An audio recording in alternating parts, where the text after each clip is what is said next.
Well, good afternoon, everybody. Thank you for joining today's Cyber Showcase. We took a month off last month because we had a bunch of M365 stuff going on. Hopefully you've seen some of that. As always, I'm your host, Brett Rock. Very much appreciate your joining us here today. I know your time is valuable, and I deeply appreciate your spending some of it with me. Just some housekeeping up front. I always forget this, but if you do have questions as we're going through things today, please feel free to use the chat. We'll be happy to answer those at the end of today's webinar. And then the part that I will endeavor to remember for sure is I always forget to launch our poll questions. I'm going to try to do that today. And if you don't mind sticking around for just a minute or two at the end to answer those, that would be immensely helpful to us. So please do keep that in mind. We're here today to talk about InTREx. I'm very, very excited about this one. We have not launched a new TRAC module in multiple years. It's been quite a while since we've done that. We added the cat to TRAC, I guess last year or maybe even the year before now, but a brand new module is something that we haven't had in a bit.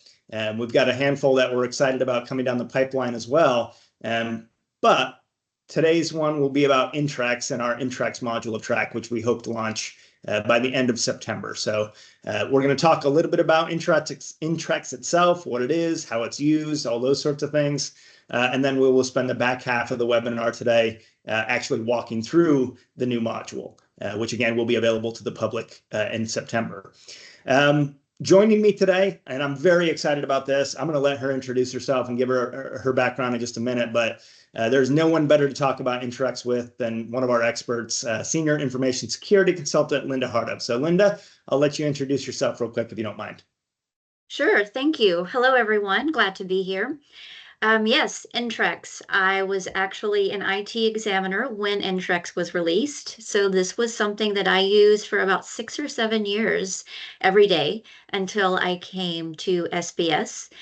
So now I'm very excited to get to see it again. And I'll be honest, I would have loved to have had something this automated when I was an actual examiner. Yeah, so I guess that's it for me, Brett.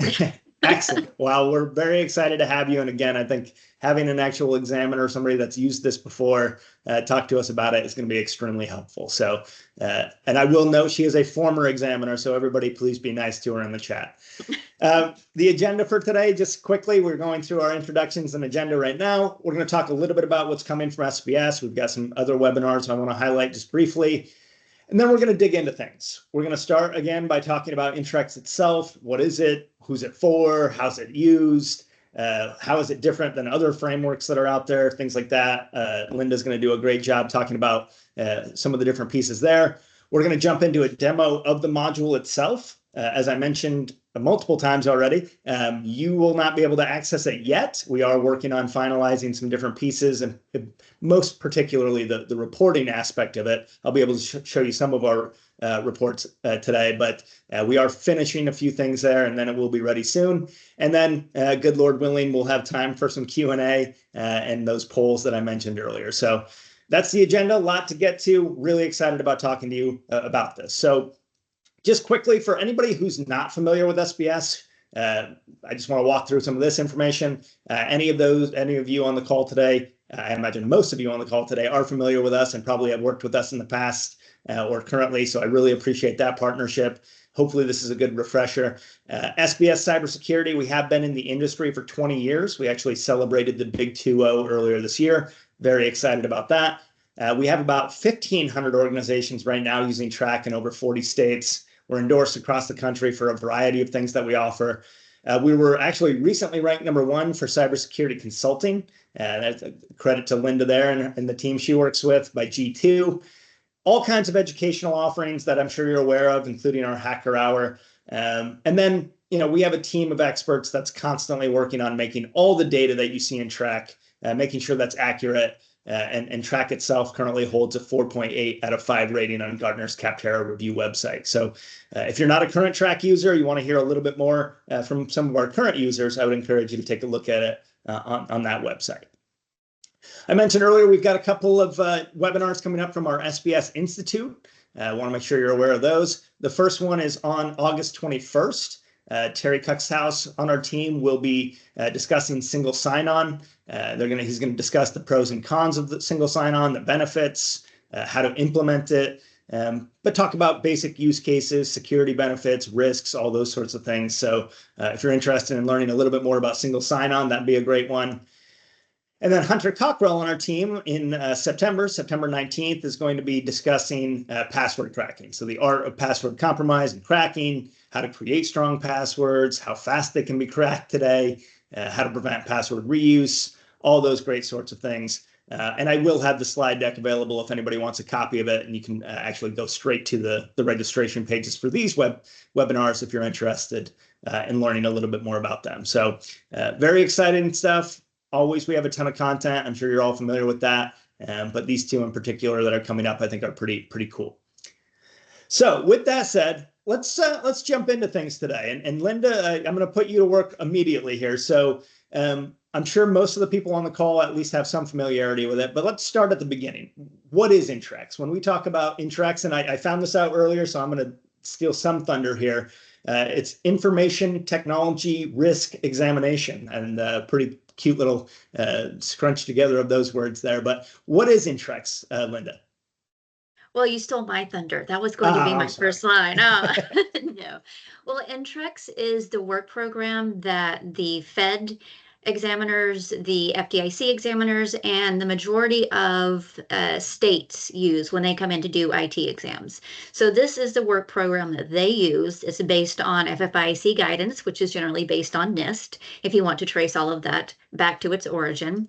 But InTREx gives all of the questions for all of the areas they look at. It helps them do deep dives into audit and development and acquisition and support and delivery, just for the three of them.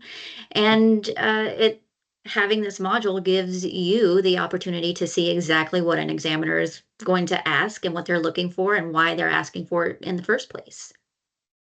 Absolutely. So there's all kinds of assessments, there's all kinds of frameworks, all kinds of things out there that banks, credit unions, non-financial institutions, everybody can be looking at. Why did the FDIC, why did the Fed, why did they decide that we needed to come up with a completely new one for the assessments we're performing? Well, risk changes over time. Complexity changes over time. We have a much bigger reliance on information technology and our vendors and cybersecurity than we did 20 years ago. So, and we know the government moves a little slower, but they do still try to keep up with the times and what's out there, what banks are using, what's needed, and what their risk profile looks like.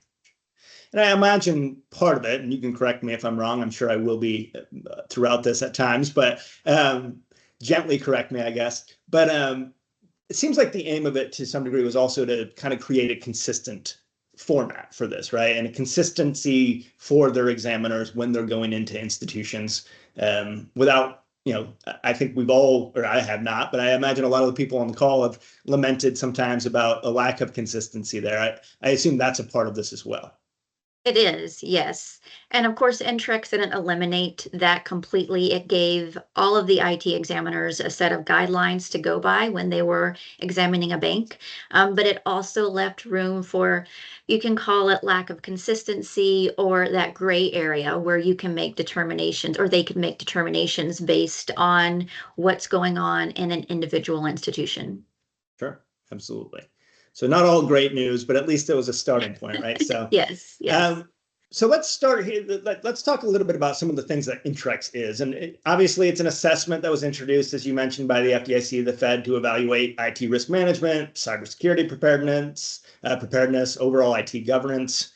It's actually got two components, and we're going to talk a lot about each of these, and then we're going to walk through it as well, but made up of your IT profile, your decision factor sections. The IT profile, of course, is kind of used to understand the IT environment of the institution. Really, that's what the examiner is using it for, and I'm going to ask Linda to kind of walk us through what an examination would look like with this in a minute, but helps us understand how we operate, right? It's kind of the best way to think about that.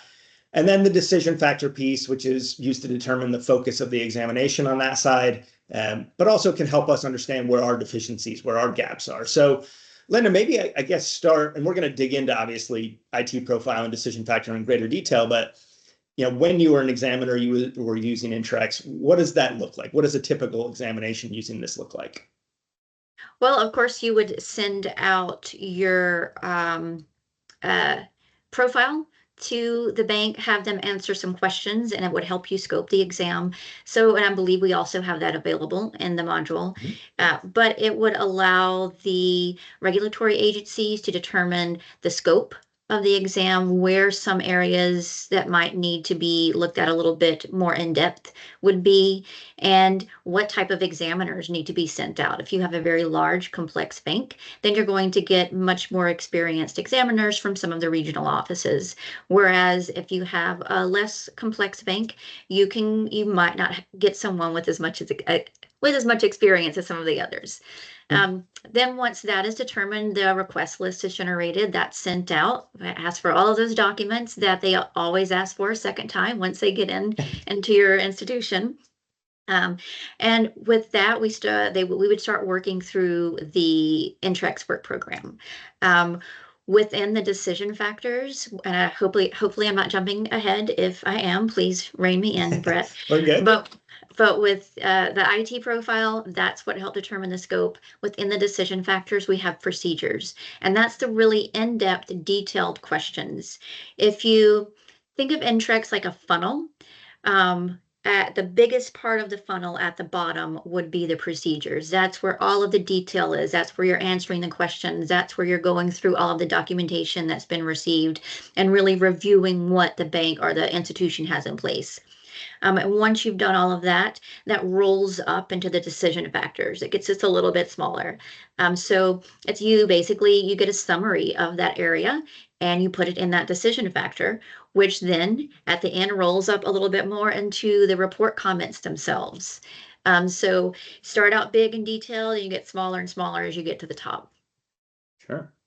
So how has this kind of changed over time? So I know, as I understand it, InTREx was basically released in 2016. I believe there was an update in 2019, and then in 2023, kind of I think September timeframe, they released another updated version that didn't fully update every piece of it, but they seem to have done some updates. Kind of what has that development looked like, and then were there any real big takeaways from what was released last year?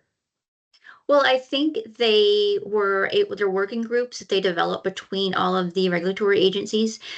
They were able to determine what wasn't really working, what needed to be modified, what needed to be strengthened in this work program to really match what institutions are doing now. And because it is several different government agencies that are working together, they can't always update the whole thing at once. So they might do one module at a time. So every couple of years, you might see those updates just to make sure they're keeping pace with what's going on in information technology and risk, the new risks that are being developed.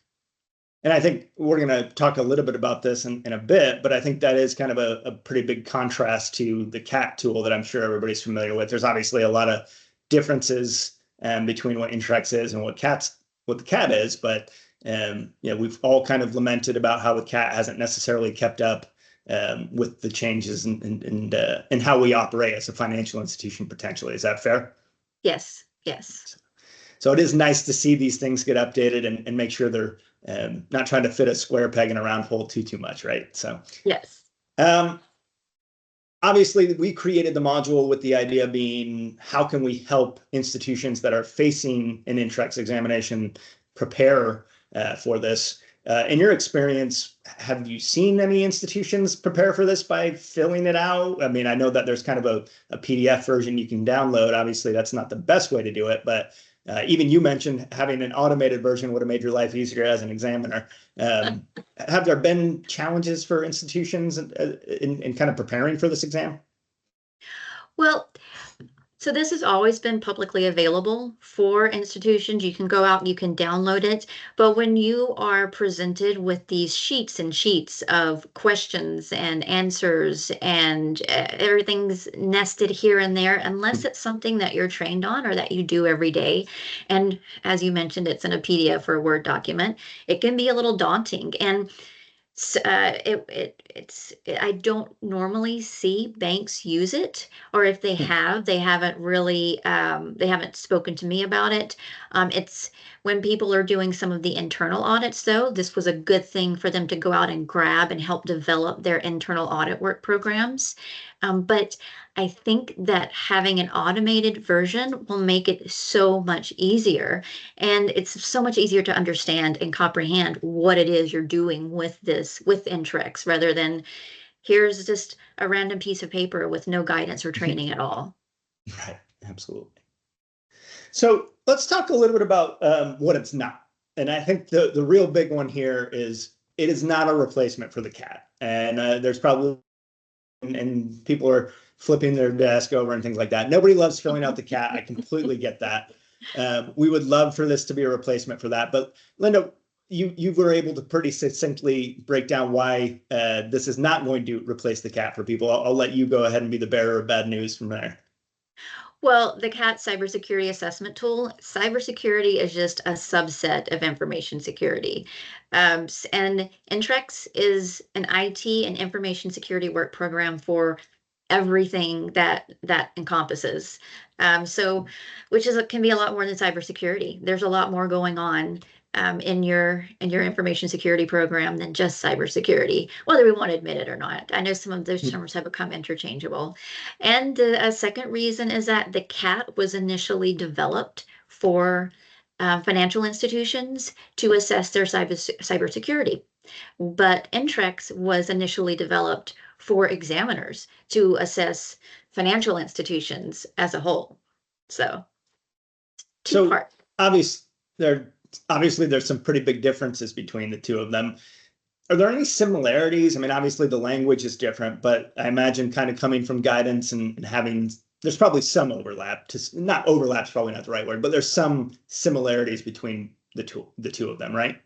Yes, they are both assessments. They both give you a list of questions for you to go through and answer about your institution to help you assess where you're at and if there are any gaps that can be addressed, any weaknesses that can be addressed, and where your strengths are. So, and that capacity, they both are do that for you. So they're both important, just in different ways. And Yes. the InTREx is I think the kind of key takeaway there is, CAT was meant for the end user, the institution organization, whereas InTREx was obviously meant initially for an examiner. And what we're trying to do is take that and put it in the hands of the institution and saying, hey, use this as an opportunity to prepare and understand where your deficiencies are. Is that Correct? fair? Correct. Yes, giving you insider tips. Cool. I like that. Can't use that phrase too much here, but we'll allow it for this one. Let's get into the individual components really quickly. And again, we're going to walk through the module, so you're going to see these in action, but I just want to break down each of them really quickly. The IT profile, we talked a little bit about this already, but it really is kind of the understanding your environment piece. It's really a review of, there's multiple different pieces here. Core processing, network, online banking, development and programming, software and services, and then quote unquote other. And as Linda, you put it earlier, this is really the IT profile is the way the examiner uses it is to understand the environment and to kind of scope the audit. Is that right? Correct. Yes. So what about these six and other, I will leave other aside because I know there are critical pieces in there, but it is a little nebulous. But what about like the first five there? What is it about those particular pieces that can give an examiner a really good understanding of what the institution's environment looks like? Sure. Well, all of these things can help you determine, are you in-house or outsourced? Are you a combination of the two, which is what we normally see, because you're going to have different risk for those two different types of infrastructures. What kind of products do you have? What are you offering? Are you partnered with a lot of fintechs or vendors that offer new products for your customers? How is that playing into your infrastructure and how you're securing yourself? So all of these things can encompass the risk that you have, depending on what products you are offering and what you have as a whole. And that's how this is, that's how it determines how to scope and what to look at when it comes to the exam. So you mentioned this is kind of the first step as an examiner. They send out the IT profile to get that filled out, and it comes back. What would you typically do with that when you got that back? Well, I would look at, are you developing any software in-house? No, then I can take that portion of InTREx out. Um, do you outsource your core or is it in-house? Then you're going to get into cloud computing. So what kind of risk assessments are you doing? What does your vendor management program look like? Do you have things in-house? If so, what does your physical security look like? It just really helps you narrow it down and helps you determine some of the big questions that you should ask and focus on. Sure, absolutely. And we will dig into the other piece a little bit once we get into, I think it'll probably be easier to talk about when we can see some of the questions there. But so that's the IT profile, that's the environment. The decision factors is where we start to get into essentially how we're managing the risk. What's the best way to say what the decision factor is doing for you? The decision factors is a summary of all of your procedures. So this is just a good overall comment or summary on what you've discovered when you're working through your procedures. Or if you just would like to give a statement and also kind of grade yourself. Do you feel you're satisfactory? Do you feel like you're excellent? That's where you can make those decisions. So it really looks at kind of 4 key categories, right? So you got your audit, management, development, acquisition, support and delivery, and then, what the examiners are using this piece for, as I understand it, is to, we talked about scoping, I guess, in the previous step, but really to understand where those actual deficiencies may reside and where they might need to focus some additional attention on. Is that kind of fair? Yes, this is where you're going to get your findings and recommendations. This is where all of your report comments are going to be pulled from when you receive that report of examination back. So yeah, this is the decision factors. They pull in the information from the procedures, and this is where it lays it all in a line for you. So we're going to jump into TRAC in just a minute and start walking through that. And I'm sure I'll have some additional questions for Linda as we're doing that. But Linda, anything else you want to talk about before we do that? Anything that we didn't get a chance to talk about that you might have wanted to? No, I don't think so. I think we hit on all the topics. Look at that. We're doing well. So I'm going to go ahead and pull up TRAC. Now, for those of you who are familiar with the tool or are already using the tool, you will notice that we do have 11 modules of it on the left-hand side of the screen. All of our modules are built to work great on their own. Almost all of them have some level of interconnectivity between them. You can license individual modules, groups of them, all of them, however you want to do it's up to you. If you've never seen TRAC, you want to see any of the existing modules, IT, vendor, business continuity, feel free to let us know. We'd be happy to walk you through that. But obviously our focus today is going to be on what we call our organizational risk assessment module, which is, I want to call it a misnomer, right, Linda? I do think there is an element of risk assessment in all of these, but it really is almost more of a self-assessment than it is an actual risk assessment. Is that kind of in line with your thinking of it? I would agree, yes, because when you think of a risk assessment, you think of something that's probably qualitative. You're going to get a nice number at the end to tell you where you're at. But with the self-assessment, it just helps identify gaps. So. Yep, absolutely. And, not to say that we're not identifying risk in there or anything like that. Yes, we certainly are, but it is more of an opportunity to do a self-assessment on your organization. So currently, our organizational risk assessment module is made up of the CAT, which if you're not using that yet, please let us know. That is free of charge. You could register for the CAT this afternoon. We'd get you set up and you can use it. The CAT, for anybody who, I cannot imagine anybody's not familiar with that, but that's the FFIEC's cyber assessment tool. And it is built to help you understand the maturity of your cybersecurity side of things. I mean, as Linda pointed out really clearly earlier, it is very much one part of the overall information security program. We've always had a module called ISP assessment. Some of you may be using it. If you're not, I would encourage you to take a look at that one as well. That is our information security program assessment. Essentially, what happened was we built this to really help you understand your cybersecurity maturity. A couple of months later, the FFIEC said they were going to come out with their own tool. We got all excited about it. and it wound up being a PDF. So we did obviously automate the CAT, put it into TRAC as part of the organizational risk assessment module, but we did maintain our own ISP assessment as well. That is a really excellent module that helps you understand the gaps of your program. It does a lot of the same thing, frankly, that InTREx and the CAT try to do, just with different language and different questions and things like that. I really like the ISP assessment because it does help you provide, basically create a color-coded gap analysis that I think can really help you understand the state of your program. I mentioned the ISP assessment so much because we will be licensing InTREx and ISP assessment together. So if you are going to license InTREx, you will get ISP and then vice versa. So just be aware that it basically is getting two assessments for the price of one. Our focus today is obviously going to be on InTREx as we're walking through this, but I will probably spend a minute or two at the end just showing you what that ISP assessment is because it can be really helpful. So InTREx itself, though, is broken into the components that we've talked about already. IT profile, decision factor, executive summary, which allows you to pull reporting.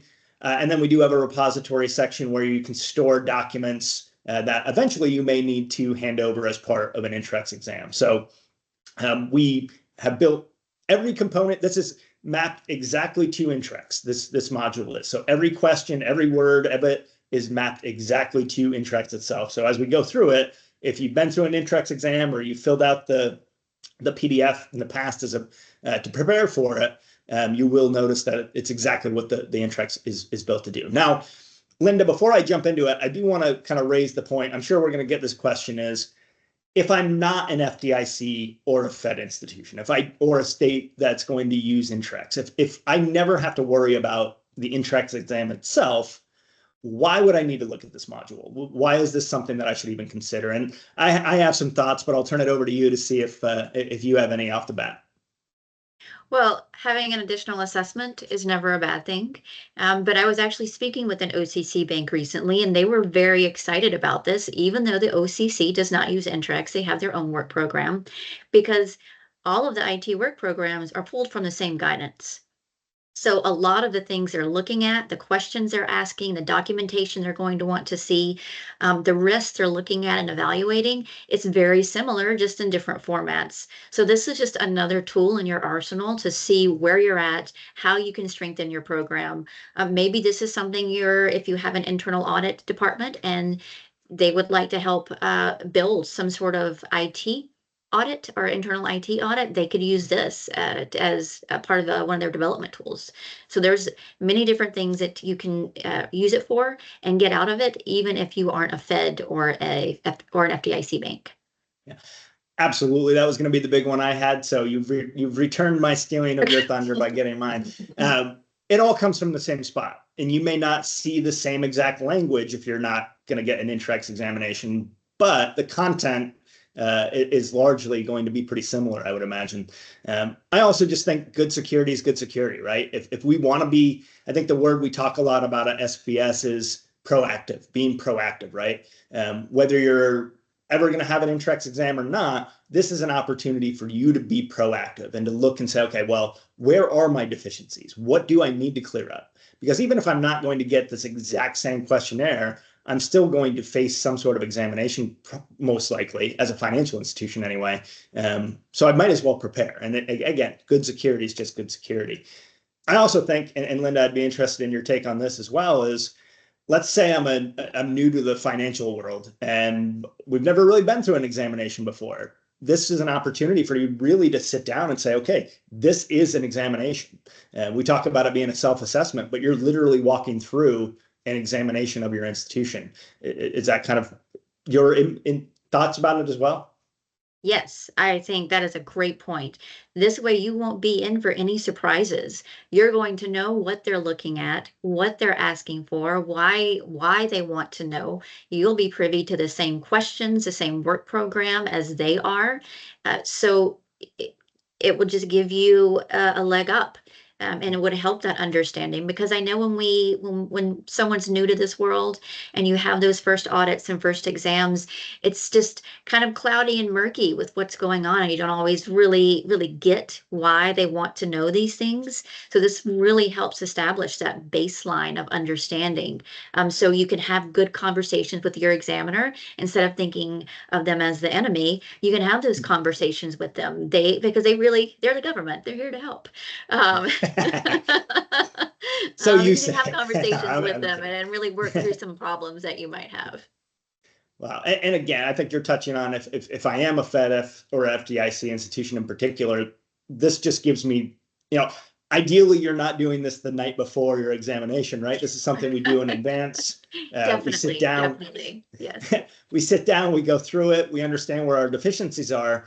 And if we can address them between the time we self-assess and the time our examiner comes in, great, we've already fixed it. But if we can't do it in that time frame, at least we know that deficiency exists, and we can put in plans to say, hey, this is how we're going to fix it. This is our plan of attack.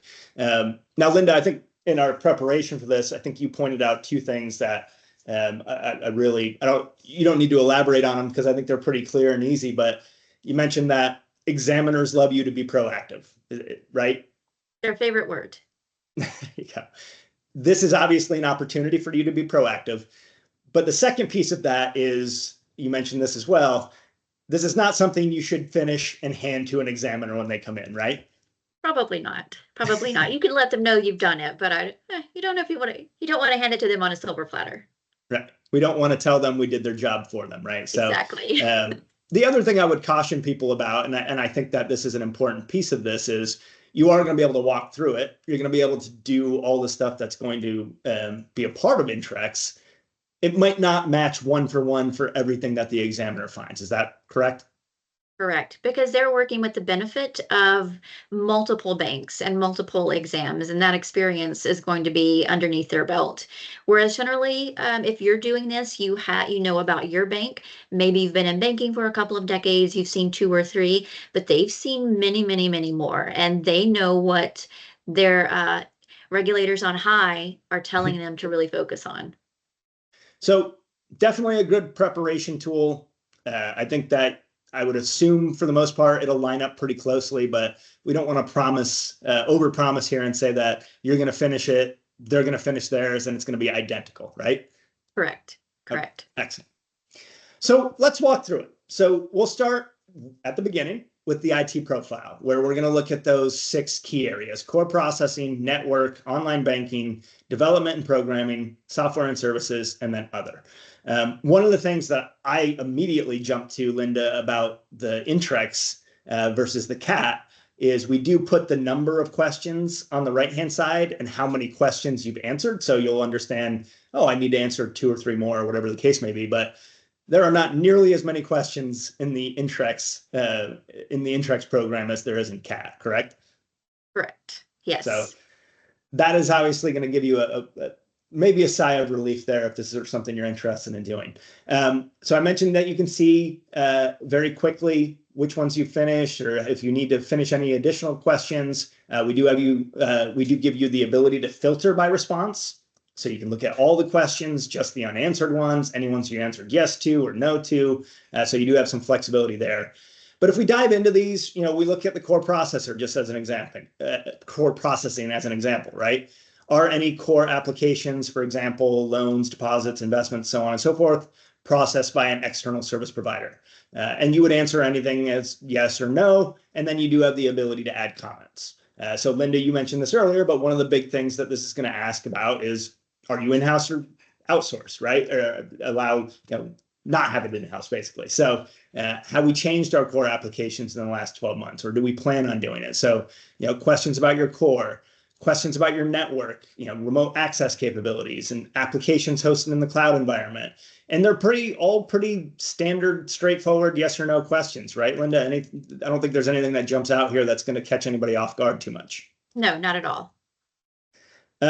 We did talk a little bit about other. I just kind of wanted to glimpse through here.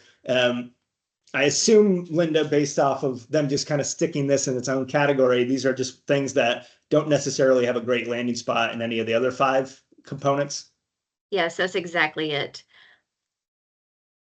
So the idea being with the IT profile, you're going to come in here, you're going to answer yes or no to these questions, and we're going to use this to basically build out your environment. Very, very similar, frankly, to the ISP assessment and the CAT, a section that helps you understand what you're doing right now. So while the IT profile is pretty straightforward, the decision factor does get a little bit more complicated. There are more questions, although still certainly nowhere near as many questions as in the CAT, and you can see how many there are on the right-hand side there. But inside each of those 4 pieces that we talked about, audit, management, development, acquisition, and support and delivery, you have your decision factors.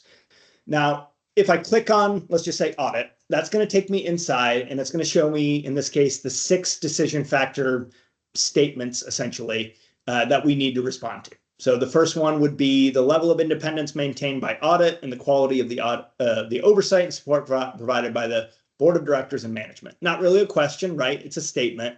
And what you're going to do is conceivably, and we'll talk more about how a better way to do this might be, but the easiest way to do this would be to come in and just grade it yourself how you think you would score there, right? We think that based off of that statement, we're satisfactory or we're strong or whatever the case may be.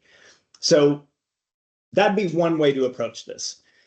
The second way, and maybe the way to kind of even get more granular and make sure you're being accurate, is we have provided those procedures that Linda talked about.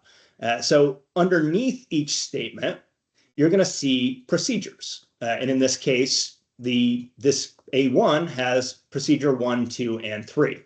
If I click on any of those, it's going to open up this little drop down and it's going to have the procedure itself. And Linda, I'll just stop here and maybe you can kind of comment a little bit about what the procedures are trying to do or maybe how the examiner is using them.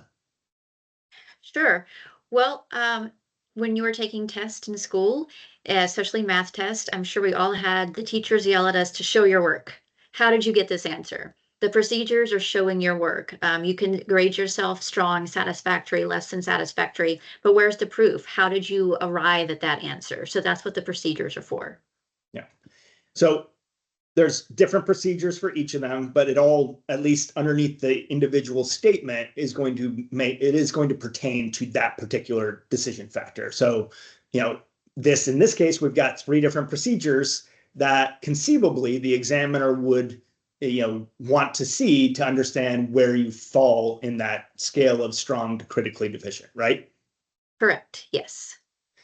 We also have the ability for you to add comments. So if you have a procedure and you want to add a comment to it to show your work, to use Linda's really good example there, you can come in here and add a comment. So, let's just look at procedure number 2. So again, the decision factor is basically what does the independence look like and what is the quality of oversight provided by board and the management. So the first procedure deals with evaluating the independence of the IT function and the degree to which it identifies and reports weaknesses and risks to the board of directors, blah, blah, blah, blah, blah. And it says, these are kind of what you should be doing, right? The IT auditor reports directly to the board or the audit committee. The IT auditor has no conflicting duties. And external IT audit firms do not have conflicts of interest. The second procedure lays out some additional options, some additional things we should be doing. And then in this case, we've even got a third one. So I mentioned this earlier. One way you could do this conceivably, if you just wanted to do it as quickly as possible, is just come in here and say, you know what, we think we're a satisfactory for this. We think we're a strong here. We might be deficient here. And you're just kind of all doing it based off of your gut. The second way would be, I've got these procedures. They basically tell me exactly what I need to be doing to be strong or satisfactory. And I use those and I document comments to make sure that when an examiner comes in, I've got my work. I can talk about this is why we're rating ourselves the way we are. So that would kind of be the more accurate version of that. There is one step we can go further, right, Linda? So individual procedures will occasionally be accompanied by what is called control test information. And this is where we look at the procedure.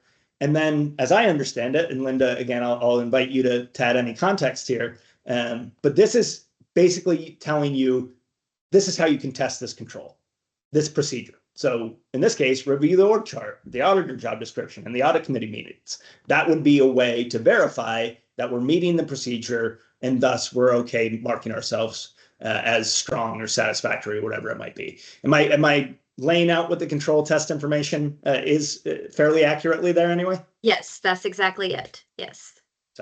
So again, when we built this out, we're not going to tell you have to follow the procedures. We're not going to tell you, hey, you need to do the control test information. It really is up to you to determine how far down this kind of rabbit hole you want to go. You can come in and just score yourself. You can come in and score yourself based off the procedures.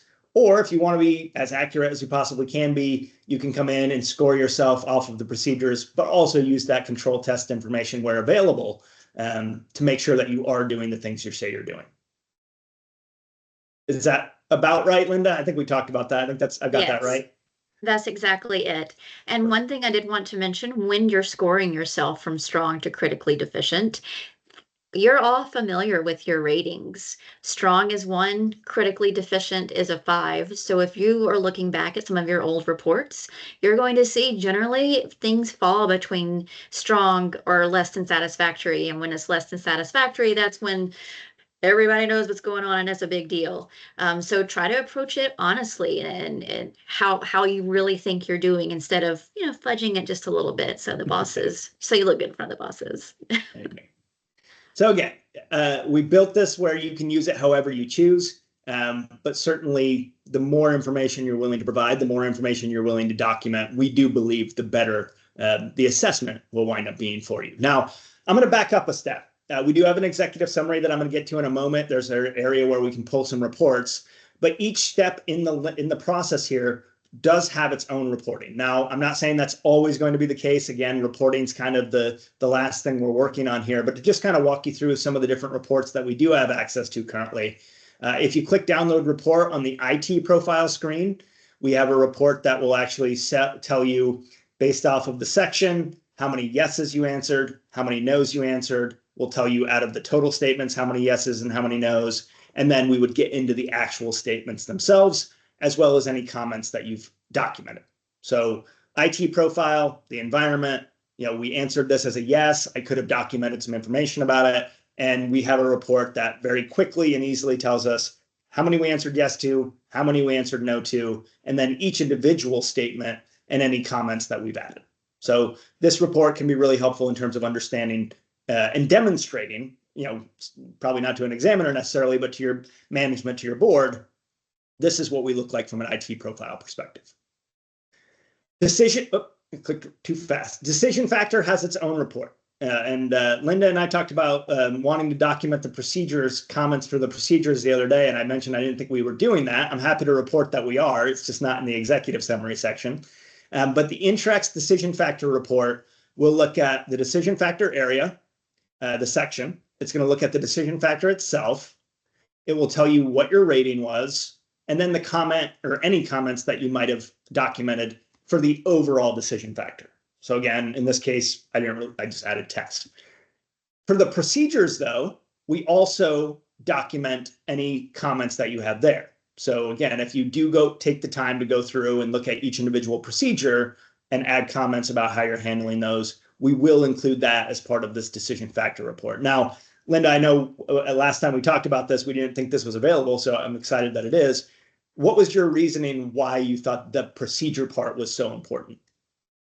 Well, I would assume that this module would be used by either an ISO or an internal auditor. And if you're an internal auditor, you have to show your work. And that would be in the procedures. So this would be a report they could pull to go with that audit report packet that they are submitting. Awesome. Yeah. So we do have that as part of the decision factor report. So I'm happy to report on that. The last piece is the executive summary. So this is where we start to get into kind of the overall picture of things. So we can look at each individual area. We can tell you whether the answer was no, we didn't have an answer, how many we had strong, satisfactory, less than satisfactory, deficient, or critically deficient. We do allow you to assign an overall rating in each of those, and then comments for each of them as well. So we have management, we've got development acquisition, support delivery. We add GLBA and cybersecurity in here as well. So you can score yourselves in those areas. We also have the ability to download the report here and just our executive summary at this point in time. Again, I do think there'll be some tweaks to this by the time any of you are able to access the module. But this is where it's going to kind of all come together. So we'll be able to lay out the decision factor area section and how you scored in each of those, how many we had strong, satisfactory, so on and so forth. We've got the total summary for you. And then we get into each of those decision factors again. So this would be a report that doesn't have the work, so it doesn't have the procedures piece, but it still would be very effective for probably more of the management board level, the people that don't necessarily need to see all the detail but behind how we tested this and how we made sure that our answers were accurate. This is a report you can use on more of a broader level, but I do think it really does illustrate pretty quickly how we're doing, how effective we are. And again, the idea being, preparing for this examination, I'm doing this a couple months in advance potentially. I can come in here, finish it, understand where my less than satisfactories are, or potentially, hopefully not worse than that. But if there are any deficiencies that we've identified, we can start to work on them. And even if we can't finish it, we at least have that in process. We can explain this is what we're going to be doing. So that is our InTREx module. Again, it's built specifically, it's built exactly as the InTREx examination will be conducted. Has the exact same language, everything. I think for an FDIC, Fed institution, anybody that's going to face InTREx, this is a great opportunity for you to prepare in advance, to understand where your deficiencies are, to start working on them. I mean, realistically, if you find a deficiency in these areas, a bad examination is probably the least of your concerns, right? We certainly don't want any of these deficiencies to harm us in any other way. So again, it's helping us understand. It's basically a gap analysis to understand where we need to focus our energy and our efforts, while having the benefit of being able to say we've been able to do an assessment of the exact same examination that we're going to see in a few months' time, or whatever the case may be. So that would be for kind of what we're trying to relate to people who are going to face InTREx. Again, if you're a credit union or a non-financial institution or an OCC institution, the value here really is being proactive. It's being, good security is good security. If we can use this, we can understand where our deficiencies are. And even though we might not have the exact same language when it comes to our examination, we're still going to get the benefit of having been able to understand where our gaps are and what we need to focus on. So I do think there's value, regardless of who you are, regardless of what industry you're in, regardless of who your regulator is. I do think this is a tool that can be helpful. And Linda, I think your example is a perfect one. We had an OCC institution that will never see InTREx probably. Reach out to us and see if they could sign up for it early, just so they could get a look at it. And I think that speaks to the power of what this module can actually bring. So Linda, I'm gonna jump into the ISP assessment in a minute, just quickly to walk through what that looks like, because again, InTREx will come with ISP assessment. But is there anything you want to add to the InTREx side of things at all? Probably nothing I haven't already said. I think that this would be a great tool in your arsenal. It's a great assessment for your program. You're looking at risk. You're getting an inside look at what an examiner is looking for and wanting out of you and your information security program when they come into your bank. And who doesn't want to be able to know a little bit more about the way they think and what you can do to strengthen your program? Absolutely. Very well said.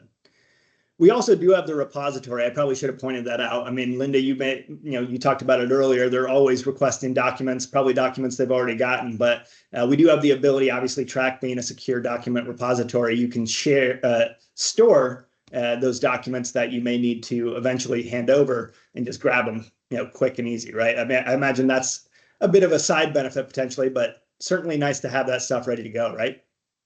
Definitely, yes. All right, so that's the InTREx module. Again, that's our focus today, but I do want to point out the ISP assessment. As I mentioned a couple of times already, this will come as part of that InTREx module if you were to license that.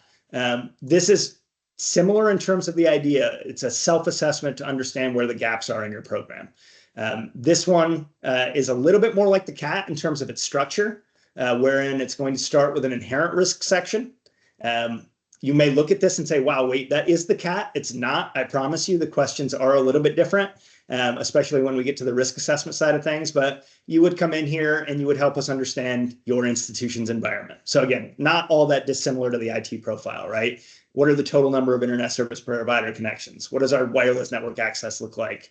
What are our delivery channels and organizational characteristics and things like that. So TRAC uses this information to generate an inherent risk score for you. From there, the risk assessment side, as I mentioned, is very different than the CAT. This is our own question set. It's one that we think has less gray area. It's one that we think does a really nice job of helping understand your information security program as a whole. Because as Linda pointed out early on here, the CAT really is cybersecurity related. That's just one component of a good information security program. So we're trying to address multiple things here, right? So we look at your program, has an information security program been implemented? And you would answer anything from yes to partially to no to not applicable. Is it reviewed and approved at least annually? We've got questions about your organization, the responsibilities and the strategic planning and org chart. We've got audit questions and human resource security and even, physical security. So we're going to come in, you would come in here, you would answer these questions as well. So these are the controls. How are we mitigating the risk that we've identified in the inherent risk section? And then it's just a matter of running reports here as well. And I did want to pull up the reports because I think they're some of the best that we have in TRAC. You've got your cover page that I'm sure most of you are familiar with that will populate with all your information and logo and stuff like that. This ISP assessment starts with an executive summary where in each inherent risk profile, we would tell you what your inherent risk looks like. For me, my delivery channels is obviously an area of significant risk. So that helps me understand that. We break each topic area down so you can see what your progress is in each of those.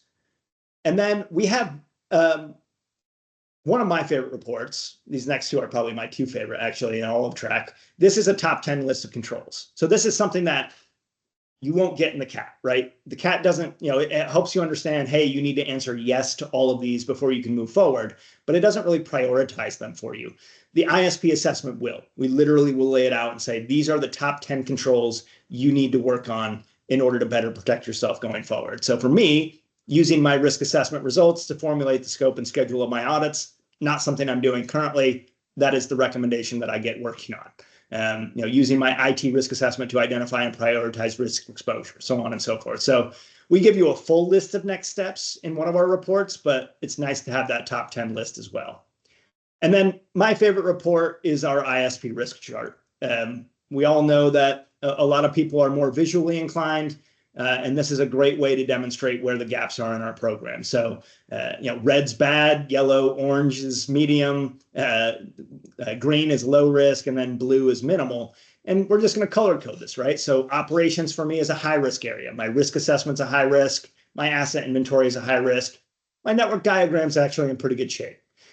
So again, just a really nice way, clean and easy to be able to show to somebody, board member potentially, these are the gaps in our program. This is why we're focusing where we are. And Linda, I know as a consultant who works on a lot of our vCISO opportunities, this is probably a report that you would find to be pretty helpful in building out kind of our priorities, right? Yes, correct. And it really goes back to exactly what you said earlier. We have a lot of visual people, and when you're presenting information to a committee or a board, instead of having a wall of text page after page, having something that easily breaks it down for them is invaluable. So that's the ISP risk assessment module or the ISP assessment module. Again, that will come as part of InTREx. So well, not part of InTREx, but comes along with InTREx. So you would get both of those if you license one or the other. So I did just want to walk you through it because,